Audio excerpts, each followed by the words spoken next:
Yo, what's up guys, welcome back with Mimin Guantengin here. So, kali ini Mimin akan lanjutkan film peragenan lagi yang berjudul Mission Impossible Rogue Nation. Masih lanjutan dari film Mission Impossible sebelumnya. Yang belum nonton boleh cek deskripsi video ini ya. Oke, seperti jargon Mimin yang tak mau berlama-lama di awal, ayo kita coba. Maksud Mimin, ayo kita mulai filmnya.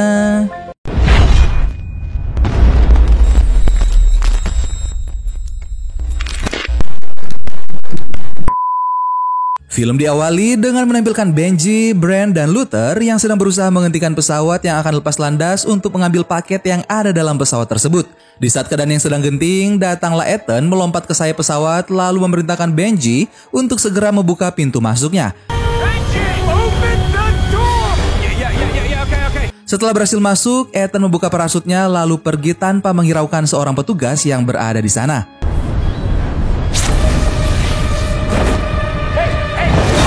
Scene lalu berpindah di kota London. Ethan pergi ke sebuah toko. Setelah mendapatkan barang yang ia cari dari seorang wanita, ia kemudian menyalakan piring hitam itu untuk mengetahui misi yang diberikan IMF untuknya. Ethan ditugaskan untuk menghancurkan organisasi teroris yang disebut Syndicate. Namun ternyata pesan itu bukan berasal dari IMF, melainkan dari jaringan teroris itu sendiri. Kemudian asap keluar memenuhi ruangan Ethan. Ethan melihat seorang pria bernama Solomon Lane yang merupakan ketua dari organisasi teroris itu, yang mengarahkan pistolnya pada seorang wanita lalu menembaknya. Ethan berusaha untuk keluar, namun ia tidak bisa karena ia harus pingsan. Di sisi lain, terdapat Brand yang sedang berdebat dengan seorang pria bernama Hanley di depan para hakim untuk memutuskan apakah IMF akan tetap bertahan atau dibubarkan. Hanley bersikeras untuk membubarkan IMF karena permasalahan yang dulu terjadi di Kremlin, sedangkan Brand berusaha menyelamatkan IMF. Hingga akhirnya palu diketuk dan keputusan hakim berpihak pada Hanley, yaitu membubarkan IMF. Perfect or not, looks suspiciously like luck. Di sisi lain, menampilkan Ethan yang kini tertangkap. Seorang wanita bernama Ilsa menatap Ethan. Tak lama kemudian datanglah Vinter dan anak buahnya. Vinter memukul Ethan lalu bertanya apa yang hebat dari Ethan. Ethan kemudian berkata, lepaskan dulu borgolnya, maka ia akan menunjukkan seberapa hebatnya dia. Ethan mengetahui semua tentang Vinter. Vinter pun tertantang lalu memukul Ethan berkali-kali. Saat Vinter mengambil pisaunya, Ethan menendang perut Vinter hingga ia tersungkur, lalu Ilsa memberikan kunci pada Ethan.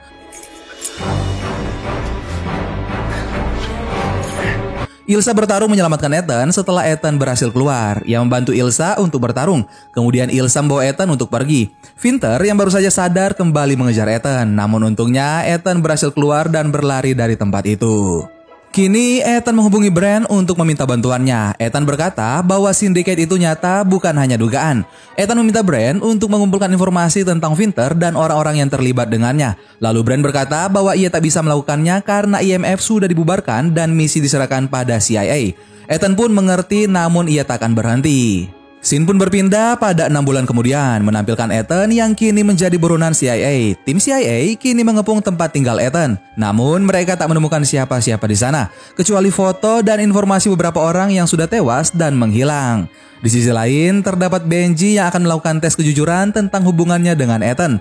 Dalam tes itu, Benji mengarang. Untungnya, kebohongan itu tak terdeteksi oleh monitor dan Benji mendapatkan tiket gratis untuk menonton opera. Ia pun pergi ke sana.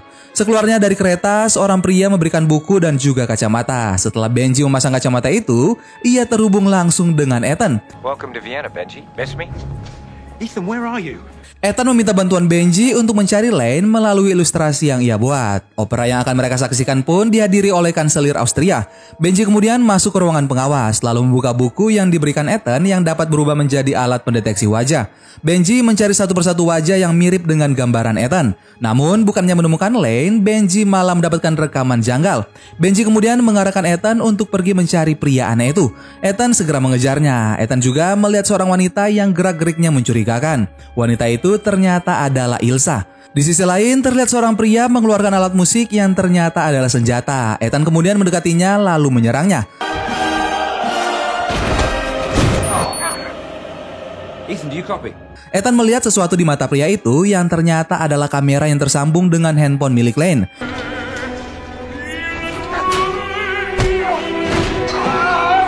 Setelah berhasil menyingkirkan lawannya, Ethan melihat Ilsa yang mengarahkan senapannya pada kanselir Austria dan juga seorang petugas yang akan menembak Ilsa.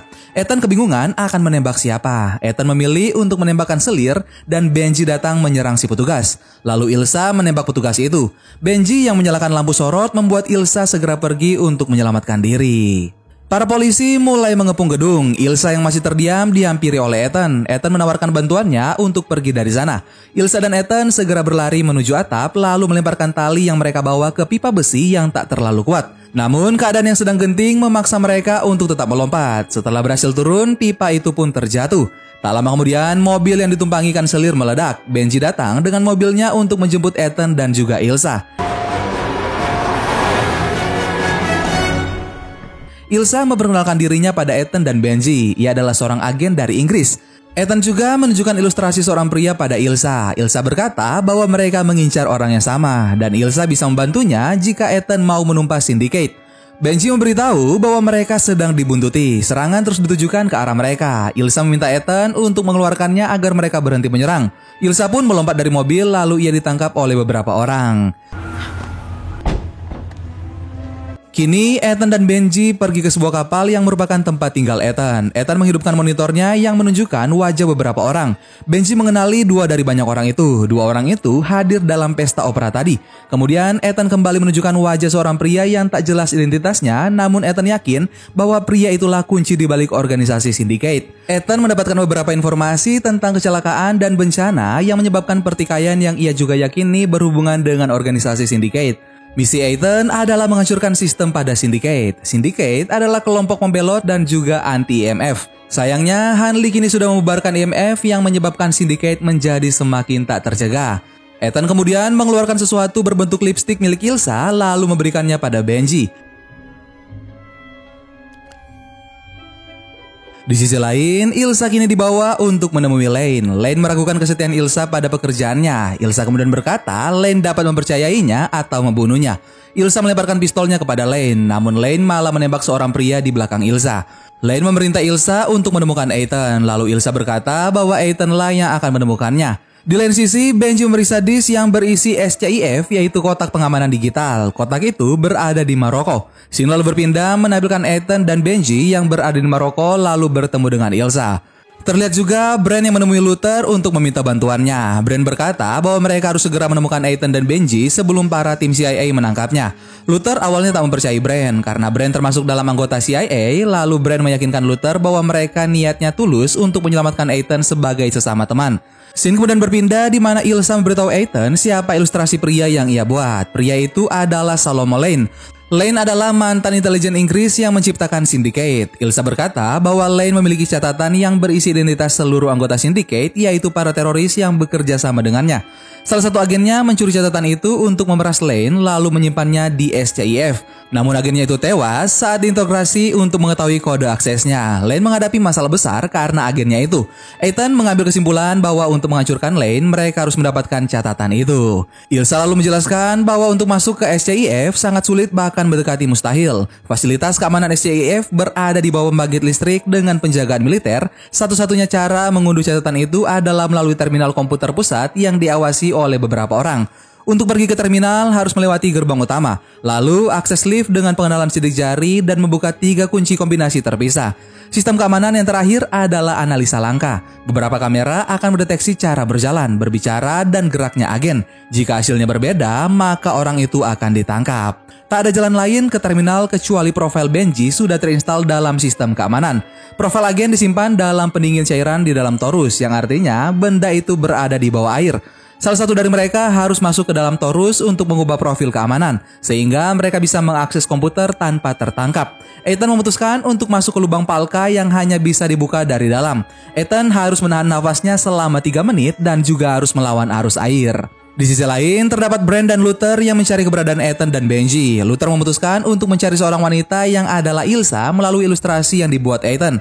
Mereka menemukannya di bandara Maroko. Scene lalu berpindah pada keesokan harinya. Ethan dan Lisa turun menggunakan parasut, sedangkan Benji masuk melalui gerbang depan. Ethan memecahkan atap kaca lalu bersiap untuk menyelam menuju lubang palka.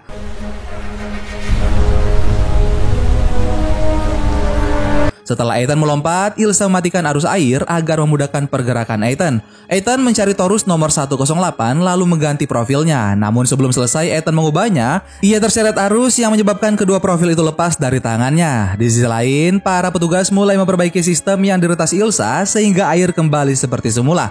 Ethan berenang melawan arus untuk mengambil profil itu. Ilsa memeriksa oksigen yang tersisa semakin menipis. Ethan segera mengganti profil itu sehingga Benji dapat berjalan dengan selamat. Kemudian Ethan segera menuju lubang Palka untuk keluar dari sana. Namun belum sempat Palka itu terbuka, Ethan sudah kehabisan oksigen. Tak lama kemudian, Ilsa pun datang menyelamatkan Ethan lalu membawanya keluar dari sana. Benji pun mendatangi Ethan dan Ilsa dengan membawa kabar gembira bahwa ia berhasil mengunduh catatan itu. Ilsa yang melihat disk di tangan Benji menyerangnya lalu mengambil disk itu. Ethan berusaha mengejar Ilsa namun kondisinya sedang tak mendukung. Ilsa mencoba untuk membuka mobil namun ia tak bisa. Kemudian datanglah sekelompok pria menanyakan keberadaan Ethan pada Ilsa. Ilsa berkata bahwa Ethan sudah meninggal. Ilsa pun bergabung dengan kelompok orang itu dengan mengenakan pakaian dan motor yang sama. Lalu Ilsa menjatuhkan motor mereka dan pergi dari sana. Di sisi lain, Ethan dan Benji segera tersadar dan masuk ke dalam mobil untuk mengejar Ilsa. Mereka melewati tangga lalu disusul oleh kelompok pria lainnya. Di tengah aksi kejar-kejaran, Ethan berpapasan dengan Brand dan juga Luther. Brand pun segera memutar mobilnya untuk membantu Ethan. Kini para geng motor membagi tim menjadi dua, ada yang mengejar Ilsa dan ada yang mengejar Ethan. Ethan pun menjatuhkan mobilnya dengan arah terbalik. Lalu datanglah salah satu anggota geng motor yang ingin menembakkan pistolnya pada Ethan. Untungnya Brand dan Luther segera datang dan menabrak orang itu. Setelah berhasil keluar, Ethan melihat Ilsa yang masih dikejar oleh beberapa orang. Ia pun bergegas menaiki motor milik pria tadi untuk mengejar Ilsa. Ethan berhasil menyingkirkan dua orang yang juga mengejar Ilsa. Saat berada di tikungan, Ilsa berdiri di tengah jalan yang membuat Ethan harus menghindar dan terjatuh. Ilsa kemudian menaiki motornya lalu pergi begitu saja. Di sisi lain, Luther, Benji, dan Brand menghampiri Ethan yang sedang terdiam karena kehilangan catatan yang mereka incar. Ethan hanya memiliki satu harapan, yaitu berharap Benji membuat salinan disk itu sebelumnya. Lalu Benji menunjukkan salinan disk itu pada Ethan. Di sisi lain, Ilsa menghampiri seorang pria yang merupakan agen bernama Atli. Ilsa menyerahkan disk itu pada Atli. Atli tak hanya menginginkan disk itu, tapi juga kepercayaan Lane pada Ilsa.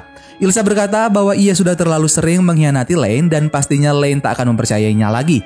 Lalu Atli berkata untuk mengembalikan kepercayaan Lane pada Ilsa, Ilsa harus mengikuti perintahnya yaitu membunuh Ethan. Ilsa tentunya menolak perintah itu. Ilsa tidak akan membunuh Ethan karena ia menganggap Ethan adalah sekutunya.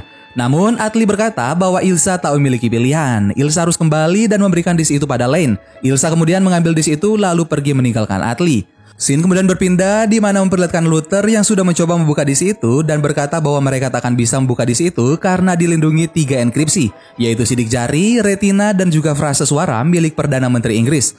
Luther berkata bahwa Lane pastinya akan menculik Perdana Menteri Inggris untuk membuka disk itu. Brand kemudian berkata bahwa mereka harus memperingati pemerintah Inggris untuk menjaga Perdana Menteri, namun ide Brand ditolak oleh Ethan. Ethan berpikir bahwa mungkin saja itu adalah rencana Lane yang menginginkan mereka untuk menghubungi pemerintah Inggris. Ethan memutuskan menggunakan jalan lain yaitu menangkap Lane sebelum ia berhasil menculik Perdana Menteri. Brand pun menuruti permintaan Ethan lalu ia bertanya bagaimana caranya mereka menangkap Lane. Di sisi lain, Ilsa menyerahkan disk itu pada anak buah Lane. Ilsa berkata pada Lane bahwa isi disk itu bukan catatan identitas para agennya, melainkan hal lainnya yang Ilsa pun tak tahu kebenarannya. Lane berbohong pada Ilsa agar Ilsa juga berbohong pada Ethan. Ilsa bertanya apa sebenarnya isi dari disk itu. Lane tak menjawabnya lalu mengalihkan topik pembicaraan mereka. Tak lama kemudian, anak buah Lane berkata bahwa tak ada apa-apa dalam disk itu. Ternyata, disk tersebut sudah dikosongkan oleh Atli saat Ilsa menemuinya tadi. Scene pun berpindah di mana Ilsa kemudian menemui Ethan yang dikelilingi oleh 3 pria lainnya. Ilsa dan Ethan duduk bersama, lalu Ilsa memberikan 3 pilihan pada Ethan yang mungkin akan menguntungkan keduanya. Yang pertama adalah menyerahkan salinan disk kepada CIA, lalu membawa Ilsa sebagai saksi bahwa Syndicate adalah organisasi asli. Namun pilihan ini akan membahayakan Ethan dan timnya karena CIA tetap akan menangkap mereka dan menganggap mereka sebagai pengkhianat. Yang kedua adalah menggunakan disk itu sebagai umpan untuk menangkap Lane. Namun pilihan ini memiliki resiko yang tinggi. Yang ketiga adalah saling bekerja sama. Ilsa mengajak Ethan untuk mengungkapkan kejahatan Lane bersama-sama. Ilsa memberikan ponselnya pada Ethan untuk menunjukkan pesan yang dikirimkan Lane. Namun saat Ethan menyentuh ponsel itu, pendengaran mereka terganggu oleh suara bising lalu Benji pun menghilang. Ethan melihat handphone Ilsa yang menunjukkan seorang pria membawa Benji di parkiran. Ethan dan Brand pun segera pergi menuju parkiran, sedangkan Luther mengejar Ilsa yang kemudian menghilang di tengah kerumunan orang. Begitu juga dengan Benji yang kini sudah diculik oleh anak buah Lane. Ponsel Ilsa kemudian berdering, lalu Ethan mengangkatnya yang ternyata berasal dari Lane. Lane memerintahkan Ethan untuk membawa disk itu dalam keadaan sudah terbuka sebelum tengah malam. Ethan menerima perintah itu demi Benji dan Ethan memutuskan untuk menculik Perdana Menteri karena itulah satu-satunya cara memulangkan Benji dan juga kesempatan untuk membuktikan pada Hanley bahwa Syndicate adalah organisasi yang nyata. Di sisi lain, menampilkan Hanley yang sedang dalam perjalanan tiba-tiba mendapat telepon dari Brand. Brand mengatakan bahwa ia sedang berada di London, maka Hanley segera mengubah rute perjalanannya menuju London. Scene lalu berpindah pada malam harinya, di mana Hanley mendatangi sebuah acara lelang, lalu Brand menyambut kedatangannya. Para tamu mulai berdatangan, termasuk Perdana Menteri Inggris yang mereka incar. Hanley meninggalkan Brand untuk menemui Atlee yang merupakan kepala intelijen Inggris. Seorang pengawal memanggil Perdana Menteri untuk berbicara dengan Hanley dan juga Atlee. Setelah Perdana Menteri duduk di kursinya, Hanley mulai menjelaskan tentang Ethan yang ingin menculik Perdana Menteri untuk mengungkapkan sesuatu yang hanya hayalannya saja. Brand kemudian berkata bahwa Ethan mempercayai adanya organisasi yang disebut dengan Syndicate dan berusaha untuk mengungkapkannya. Brand juga menyebutkan nama Solomon Lane dalam perkataannya. Perdana Menteri berkata bahwa Syndicate hanyalah latihan yang masih menjadi gagasan perencanaan. Saat Perdana Menteri ingin beranjak pergi, Atlee menembak Perdana Menteri dengan sesuatu yang bisa membuat Perdana Menteri mengatakan semua hal dengan jawaban yang jujur. Atlee kemudian melepas topengnya yang ternyata adalah Ethan. Ethan pun menghubungi Luther yang akan membuka ketiga enkripsi yang mereka butuhkan. Setelah melalui 3 tahap tersebut, Luther berhasil membuka seluruh isi disk itu. Di lain sisi, Atlee yang asli baru saja sampai dan segera pergi untuk menemui Perdana Menteri. Namun, kedua penjaga melarangnya masuk atas perintah Ethan yang tadinya menyamar menjadi Atlee. Atlee asli kebingungan lalu menerobos masuk. Ethan dan Brand menembakkan alat yang sama ke arah Atlee dan juga pengawalnya. Ethan berkata bahwa Atlee lah yang menciptakan Syndicate, namun Lane malah membelot. Ethan berhasil membuktikan bahwa Syndicate adalah organisasi yang nyata di depan Hanley. Ethan memberikan obat yang akan memulihkan Perdana Menteri dan juga Atlee pada Hanley. Hanley tampak mempercayai Ethan dan membiarkannya pergi bersama Brand. Ethan lalu menghubungi Lane dan berkata bahwa ia berhasil membuka disk tersebut. Lalu Ethan pergi menemui Luther untuk melihat isi dari disk tersebut. Disk itu ternyata berisi akses uang sejumlah 2,4 miliar pound yang akan memungkinkan Syndicate untuk beroperasi tanpa terdeteksi selama beberapa dekade. Setelah menghafal seluruh isi disk itu, Ethan menghancurkannya agar tak seorang pun tahu akses untuk mendapatkan uang itu kecuali dirinya sendiri. Ethan kemudian pergi menemui Ilsa dan Benji sesuai permintaan Lane tepat saat tengah malam. Ethan melihat ke sekitarnya yang dikelilingi oleh para anak buah Lane. Benji menjadi alat Lane untuk menyampaikan pesannya pada Ethan dan juga sebuah peledak yang dipasang pada Benji. Your friend is sitting on a highly sensitive Pressure trigger, so no sudden moves. Ilsa menunjukkan pistolnya lalu berkata bahwa ia akan membunuh Ethan dan Benji jika Lane sudah mendapatkan disk yang ia incar. Ethan mulai mengatakan kata-kata yang menyudutkan Lane. Lane meminta disknya, namun Ethan malah menawarkan $50 juta untuk menukarkannya dengan Benji. Lane lagi-lagi meminta disk itu pada Ethan. Ethan kemudian berkata bahwa dialah disk itu. Ethan sudah menghafal seluruh rekening yang menyimpan 2,4 miliar pound dan jika Lane meledakkan bom itu, maka Lane tak akan mendapatkan apa-apa karena hanya Ethan yang mengetahui aksesnya. Lane berpikir sejenak lalu memutuskan untuk menghentikan bomnya. take him. Saat anak buah Lane mendekat, Ethan meminta Lane untuk membebaskan Benji terlebih dahulu. Lane pun memberitahu kodenya pada Ethan. Setelah Benji melepaskan seluruh alat yang ada di tubuhnya, Ethan menyuruhnya untuk segera pergi. Ethan dan Ilsa menyerang anak buah Lane, lalu segera berlari karena mereka kehabisan peluru. Ethan dan Ilsa pun melawan dengan tangan kosong lalu mengambil senjata mereka untuk kembali bertarung. Namun, lagi-lagi mereka kehabisan peluru yang mengharuskan Ethan dan Ilsa berpencar. Ilsa melawan seorang pria dengan menggunakan pisaunya, yang akhirnya ia berhasil mengalahkan pria itu. Di sisi lain, terdapat Ethan yang berlari terseok-seok menjauhi Lane yang sedang mengejarnya. Ethan menabrak pintu kaca lalu masuk ke jalan lain. Lane melihat Ethan yang sudah terjatuh lalu menyusul masuk untuk mengetahui kode akses yang ia incar. Namun saat Lane mendekati Ethan, ia terhalangi oleh kotak kaca yang sudah disiapkan oleh Brand dan juga Luther sebelumnya. Lane berusaha untuk menembakkan pelurunya ke arah Ethan dan tim, namun tentunya ia tak berhasil karena kaca itu tahan peluru. Kemudian asap muncul dari dalam kotak sama seperti apa yang terjadi pada Ethan sebelumnya. Ethan kemudian mendorong kotak itu untuk masuk ke dalam mobil box. Setelah masalah lain terselesaikan, Ilsa memeluk Ethan lalu pergi meninggalkannya. Scene pun berpindah menampilkan Hanley yang bersaksi di depan ketua CIA tentang aksi yang sudah diselesaikan oleh para agen IMF. Dengan itu, Hanley memohon untuk mengaktifkan kembali IMF seperti semula. Setelah permohonannya disetujui, Brand mengucapkan selamat datang pada Hanley karena IMF kini resmi kembali beroperasi. Dan film Mission Impossible Rogue Nation pun selesai. Bagaimana guys aksi agen Ethan kali ini? Monggo ramaikan kolom komentar di bawah ya. Terima kasih banyak buat kalian yang nonton video ini sampai akhir. Sampai ketemu lagi bareng Mimin Ganteng di film-film selanjutnya. Dan begitu kamu memilih harapan, segalanya menjadi mungkin. Dadah.